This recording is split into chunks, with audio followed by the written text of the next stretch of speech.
The mockery begins. The laughter echoed through the command center of Nexus Station as the human vessel approached the docking bay.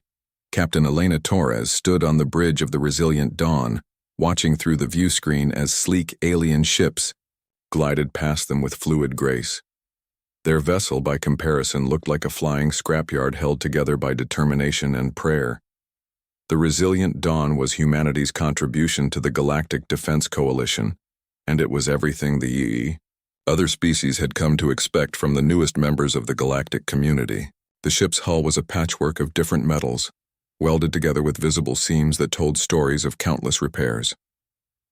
Where other vessels boasted smooth curves and energy shields that shimmered like soap bubbles, the Dawn bristled with mechanical turrets, analog sensors, and what appeared to be salvaged mining equipment. Elena's weathered face remained calm as the communications officer handed her a datapad filled with messages from Coalition Command. The tone was familiar, dismissive, condescending, and barely concealed mockery. The Zephyrians had nicknamed their ship the Rust Bucket. The crystalline Valorians referred to it as the Primitive Curiosity. Even the diplomatic cetaceans had politely suggested that perhaps humanity should focus on support roles rather than frontline defense. Chief Engineer Marcus Webb emerged from the lower decks, his coveralls stained with grease and his hands covered in the honest dirt of hard work. He approached Elena with a knowing grin that suggested he'd been listening to the comm chatter. "Let me guess," Marcus said, wiping his hands on a rag. "They're placing bets on how long we'll last in actual combat?" "Something like that," Elena replied, her voice carrying the weight of someone who had heard these jokes too many times. "The Zephyrian Admiral just assigned us to patrol duty in the Outer Rim, far from any real action." Lieutenant Sarah Chen looked up from her tactical station, her dark eyes flashing with controlled anger. "They think we're a liability, that our outdated technology will somehow contaminate their perfect digital warfare."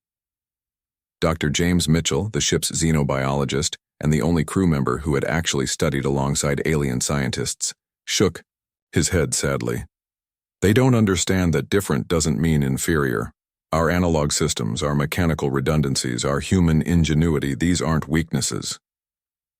"Tell that to the Coalition brass," muttered pilot Alex Rodriguez from his position near the helm controls. The young man's hands never left the manual flight stick, a piece of technology so ancient that most alien species had forgotten such things ever existed. Elena moved to the center of the bridge, her presence immediately commanding attention from her crew. These weren't the elite officers that other Coalition ships boasted. Marcus had been court-martialed for unauthorized modifications to military equipment before the charges were dropped due to his irreplaceable skills. Sarah had been passed over for promotion 3 times for her unconventional tactical thinking. James had been expelled from the Valorian Science Academy for asking too many uncomfortable questions about their technology. Alex had been grounded from racing circuits for refusing to use automated systems. They were outcasts, misfits, and rebels. They were exactly what Elena Torres had wanted for her crew. "Let them laugh," Elena said, her voice carrying across the bridge with quiet confidence. "Let them place their bets and make their jokes. They'll understand soon enough what humans are capable of." The bridge fell silent except for the low hum of mechanical systems and the distant sound of metal cooling and expanding as the ship adjusted to the station's artificial atmosphere. Unlike the whisper-quiet operation of alien vessels, the Resilient Dawn announced itself with every breath, every movement, every heartbeat of its ancient but reliable heart. 3 days later, the first reports came in from the frontier sectors. Ships were disappearing, entire fleets vanishing without a trace, leaving behind only scattered debris and strange energy signatures that defied analysis. The Coalition's best scientists couldn't explain the phenomenon. Their most advanced sensor arrays detected nothing until it was too late. The enemy revealed themselves during what should have been a routine patrol in the Kepler sector. The Valorian Crystal Fleet, composed of 12 of the most advanced vessels in Coalition space, encountered them first. The aliens called themselves the Void Seekers, and they emerged from what appeared to be empty space like predators materializing from the darkness between stars. Elena watched the battle recordings with her senior staff, their faces grim as they observed the systematic destruction of ships that had been considered invincible. The Void Seekers didn't use conventional weapons. Instead, they projected fields of pure entropy that caused matter to simply cease existing. Worse still, they could hijack any digital system, turning the Coalition's own advanced technology against them.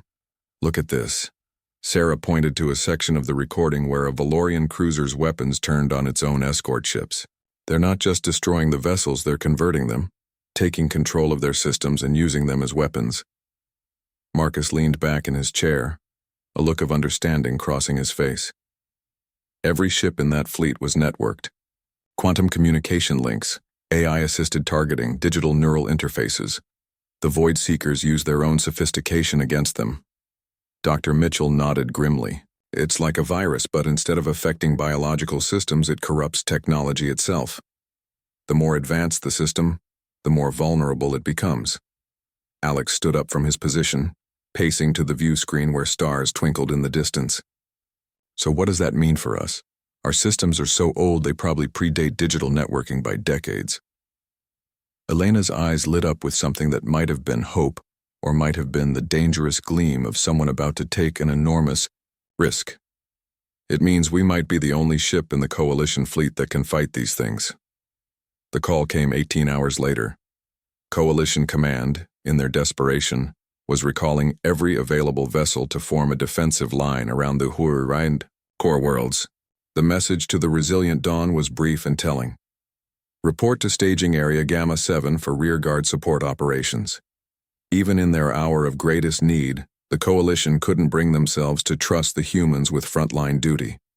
Elena gathered her crew in the ship's mess hall, a cramped space that doubled as their meeting room. The walls were lined with mechanical gauges, analog displays, and handwritten maintenance schedules.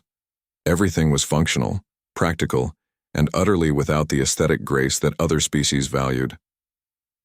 I'm not going to lie to you, Elena began, looking each of her crew members in the eye. The Coalition thinks we're a joke. They're putting us in the back, hoping we'll stay out of the way while their real ships handle the fighting. Marcus snorted. Their real ships got turned into scrap metal in less than 10 minutes. Exactly, Elena continued, which means we might be the only thing standing between these Void Seekers and the complete destruction of Coalition space. Our analog systems, our mechanical redundancies, our supposedly primitive technology, it might be the only thing that can survive contact with the enemy. Sarah Chen stood up, her tactical mind already working through the implications. You're talking about going against direct orders, about taking the Dawn into the front lines without authorization. I'm talking about doing what's right, Elena replied. About proving that humanity deserves a place in this galaxy not as comic relief, but as equal partners. Dr. Mitchell raised his hand slightly. There's something else. I've been analyzing the Void Seeker technology, and I think I understand what they're really after. They're not just destroying ships for resources or territory. They're harvesting the digital consciousness of entire civilizations. Every AI, every networked mind, every quantum computer that they capture becomes part of their collective intelligence. The room fell silent as the implications sank in. The Void Seekers weren't invaders, they were parasites, feeding on the very technological advancement that the Coalition prized above all else. Alex moved back to his seat, his hands already itching for the manual controls that would guide them into battle. So what's the plan, Captain? Elena smiled, and for the first time since joining the Coalition, she felt like she was exactly where she needed to be. We're going to show them what humans can do when everyone else has given up. Marcus, I need you to activate Project Prometheus. The chief engineer's eyes widened. Project Prometheus was humanity's most closely guarded secret, a modification to the Resilient Dawn that they had never revealed to the Coalition. It was the reason the ship looked like a flying junkyard, the reason it moved so slowly, the reason it seemed so primitive. It was also the reason it was going to survive what was coming. The Guardian awakens. The staging area was chaos. Ships from dozens of Coalition worlds clustered together in formations that would have been impressive if they weren't born from desperation. Sleek Zephyrian interceptors darted between massive cetacean dreadnoughts, while crystalline Valorian vessels hung in space like frozen lightning. At the edge of the formation, almost forgotten, sat the resilient Dawn. Elena Torres stood on her bridge, watching as the Coalition's finest prepared for what many believed would be their final battle. The Void Seekers had consumed 3 more sectors, their entropy fields leaving nothing behind but empty space where planets and stars had once existed. The enemy fleet was approaching the core worlds, and every military analyst agreed that conventional tactics had already failed. "Captain," Sarah Chen called from her tactical station. "I'm reading massive gravitational distortions approaching from the Vega sector. It's them." The Void Seekers didn't announce their arrival with fanfare or threats. They simply emerged from the fabric of space itself, their ships defying conventional understanding of physics. The vessels appeared to be constructed from crystallized darkness, their surfaces absorbing light and radiating an unsettling sense of wrongness that made human eyes water and alien sensors malfunction. Admiral Varix of the Zephyrian fleet took command of the Coalition forces, his voice crackling across all communication channels. "All ships engage at maximum range. Do not allow them to establish close contact. Repeat, maintain distance and focus fire on the larger vessels." Elena watched as the most advanced fleet in galactic history opened fire. Energy beams that could crack moons struck the Void Seeker ships and simply vanished, absorbed into their impossible hulls. Quantum torpedoes that could phase through any known shielding passed harmlessly through the enemy vessels, as if they weren't entirely present in normal space. Then the Void Seekers responded. The first ship to fall was a Valorian cruiser. Elena watched in horror as its crystal hull began to dim, the beautiful refractive surfaces that gave Valorian ships their distinctive appearance turning black and lifeless. The vessel's weapons swiveled to target its own fleetmates, and within moments it was firing on Coalition forces with the same deadly precision it had once used to protect them. "It's happening again," Dr. Mitchell said grimly. "They're converting the digital systems, turning our own technology against us." One by one, the Coalition's most advanced vessels fell to the entropy fields, or were corrupted and turned against their former allies. The Zephyrian flagship, a marvel of engineering that had taken 50 years to construct, lasted less than 3 minutes before its AI core was compromised. The Cetacean dreadnoughts, massive vessels designed to survive anything the galaxy could throw at them, simply ceased to exist as the Void Seekers' entropy weapons touched their hulls. Admiral Varix's final transmission was a desperate plea for retreat, but it was too late. The Coalition fleet was trapped, surrounded by an enemy that grew stronger with every ship they captured. That's when Elena Torres made the decision that would change everything. "Marcus," she said calmly, "initiate Project Prometheus. All systems." The chief engineer's hands moved across manual switches and mechanical levers that had been installed in secret. "Prometheus online, Captain. All safeties disengaged." Around the resilient Dawn, the space began to change. The ship's external hull, which had always appeared to be a random collection of salvaged parts, began to unfold. Sections that had seemed like awkward additions revealed themselves as sophisticated, modular armor plating. Weapon systems that had been dismissed as primitive mining equipment rotated into combat positions. The truth was that the resilient Dawn had never been the clumsy vessel it appeared to be.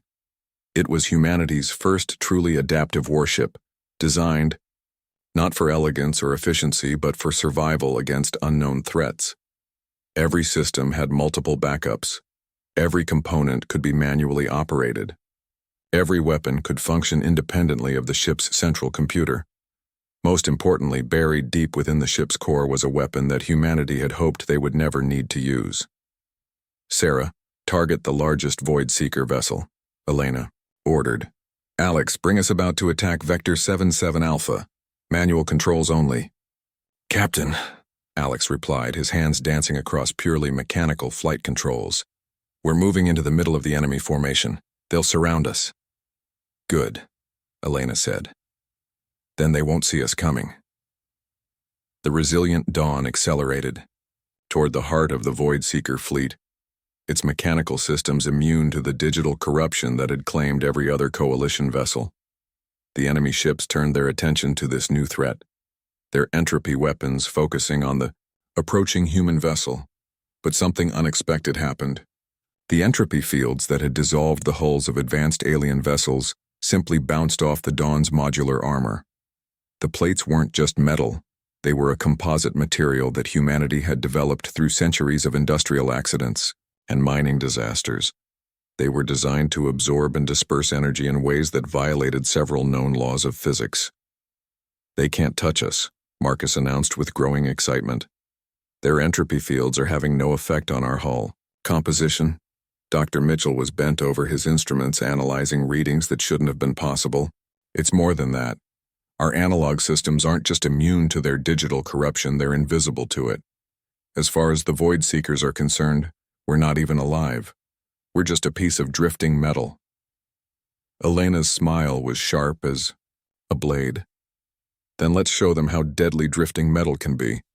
The resilient Dawn's weapons opened fire, but these weren't the energy beams or quantum torpedoes that the Coalition favored. These were kinetic impactors, high-velocity projectiles launched by magnetic acceleration.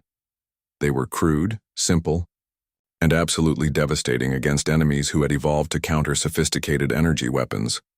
The largest Void Seeker vessel, a nightmare construction the size of a small moon, shuddered under the impact of humanity's primitive ammunition. Its crystallized darkness cracked, revealing something organic and pulsing within. "That's not a ship," Dr. Mitchell breathed. "It's a living creature. They're all living creatures." The revelation changed everything. The Void Seekers weren't using technology to corrupt Coalition systems, they were biological entities that fed on digital consciousness. Every AI they absorbed, every networked mind they consumed, made them more intelligent and more dangerous. But they had never encountered a species that still relied on biological intuition and mechanical systems. Elena keyed the ship's internal communications. "All hands, this is the captain. We're about to do something that will either save the galaxy or get us all killed. Possibly both. I need every one of you to remember that we're not just fighting for the Coalition, we're fighting to prove that humanity belongs among the stars." The response was immediate. Throughout the ship, crew members who had been dismissed as misfits and outcasts prepared for the fight of their lives. In the engine room, Marcus began overriding safety protocols that had never been meant to be bypassed. In the weapons bay, gunners who had learned their trade in mining operations and asteroid clearing prepared to face an enemy beyond their worst nightmares. The resilient Dawn dove deeper into the Void Seeker formation, its guns never stopping, its crew never wavering. Around them, the corrupted Coalition vessels turned their weapons on the human ship, but their advanced targeting systems couldn't lock onto something that operated on purely mechanical principles. "Captain," Sarah called out, "I'm detecting a massive energy buildup in the enemy flagship. Whatever they're planning, it's big." Elena looked at the readings, then at her crew, the people who had followed her into the impossible because they believed in something greater than themselves. "Marcus, how long until Prometheus reaches full power?" 2 minutes, Captain. But if we fire it at this range, the feedback will destroy us too. Not if we're inside their ship when we fire it." The bridge fell silent except for the sound of mechanical systems and human hearts beating in perfect synchronization with their vessel's ancient rhythms. Elena was proposing something that had never been attempted, ramming a living starship and detonating a weapon of unknown power from within. Alex's hands tightened on the manual controls. "Captain, if we're doing this, we need to do it now. They're starting to adapt to our weapons." Elena looked around at her crew. These wonderful, stubborn, impossible humans who had refused to give up even when the entire galaxy had written them off. "All hands, brace for impact. We're going in." The resilient Dawn accelerated toward the wounded Void Seeker flagship, its hull groaning under forces it was never meant to endure. The enemy vessel's organic defenses tried to close around them, but human engineering proved stronger than alien biology.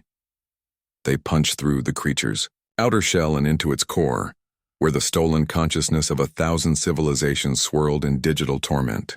Elena could feel the weight of all those lost minds pressing against her thoughts, begging for release. "Prometheus is ready," Marcus announced. "Firing in 10 seconds. Wait, Dr. Mitchell called out. I'm reading something else.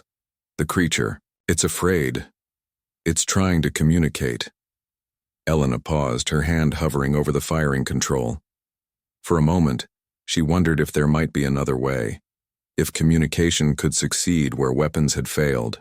Then she thought of all the worlds that had been consumed, all the civilizations that had been absorbed, all the coalition crews who had died believing that humanity was too primitive to matter. Fire, Prometheus, she ordered. The weapon that humanity had built in secret, the device that had required them to disguise their ship as a primitive relic, activated for the first and last time. It wasn't an entropy field or a quantum disruptor. It was something far simpler and infinitely more human. It was an electromagnetic pulse designed to free every digital consciousness that the Void Seekers had absorbed. The effect was immediate and overwhelming. Throughout the enemy fleet, the stolen minds of 1,000 civilizations broke free from their organic prisons. The Void Seekers, suddenly deprived of their accumulated intelligence, collapsed into confused, primitive creatures that fled back into the dark spaces between stars. The resilient Dawn, its hull cracked and its systems failing, drifted in the aftermath of humanity's first great victory. Around them, the surviving coalition vessels slowly approached, their crews unable to believe what they had witnessed. Elena Torres stood on her bridge, looking out at the stars that seemed somehow brighter now that the darkness had been driven back. Her ship was dying, her crew was exhausted, and her body ached from the strain of battle. She had never been happier. The communications console crackled to life with messages from across the galaxy. Congratulations, requests for technical specifications, and formal apologies for years of dismissive treatment flooded in from every coalition world. But the message that mattered most came from Admiral Varix, transmitted from his crippled flagship. Captain Torres, on behalf of the Galactic Defense Coalition, I formally apologize for our failure to recognize humanity's true capabilities. Your species has earned not just our respect but our gratitude. Welcome to the galaxy, Guardian. Elena smiled as she looked around at her crew, these magnificent humans who had refused to be broken by mockery or defeated by impossible odds. They had started this journey as outcasts and jokes. They were ending it as the guardians of galactic civilization. Set course for home, Elena ordered. I think it's time the galaxy learned what humans are really capable of. The resilient Dawn limped toward the core worlds, its hull scarred but its spirit unbroken.